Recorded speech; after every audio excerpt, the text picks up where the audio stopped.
Every move that you make is recorded in the air. How about news? You know, it's quite interesting to look into the history of Charles Manson, of course.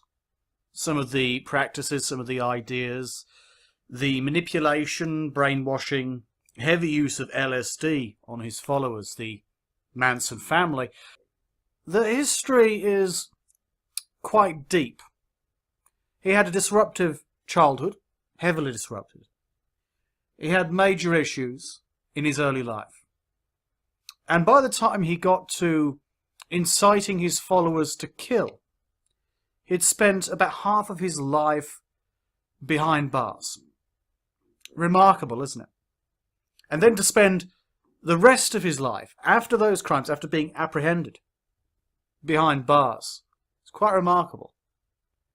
The fact that he was on death row, as were several of his followers. And then due to a change in Californian law, it was changed to a life sentence.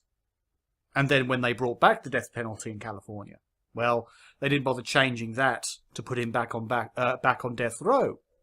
Perhaps they should have done. And he would have died in the early 70s or mid-70s or whenever, instead of, well, basically dying more recently. I think, what did he die last year, was it?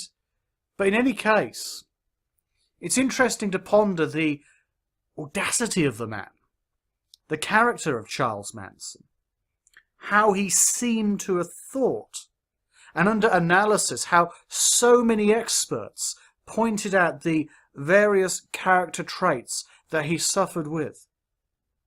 Not least those sociopathic elements and the narcissistic impulses, the desire to control, to manipulate others, to drive others to act on his behalf. And he would use continuous lies, deception to manipulate those around him.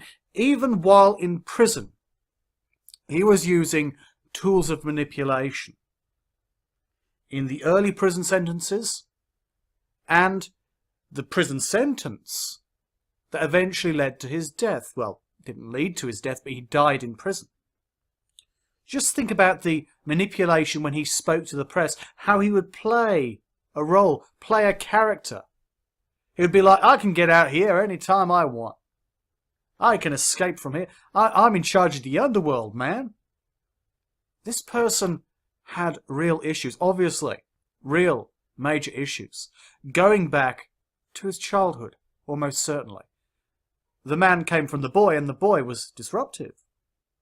The boy was perhaps in some ways neglected by his mother. That is debatable and contested, and indeed a lot of the history is not written on stone tablets.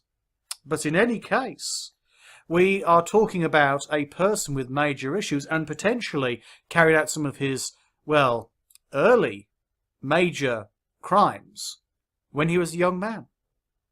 In fact, a boy. Allegedly, he even committed a rape in prison when he was a boy, raping another inmate, although that has been contested too. It's debatable, isn't it? So many of the facts out there, so many of the things, say, are written on Wikipedia or on various documentaries, or indeed written in various books, there will be certain conflicts of information about this character, Charles Manson.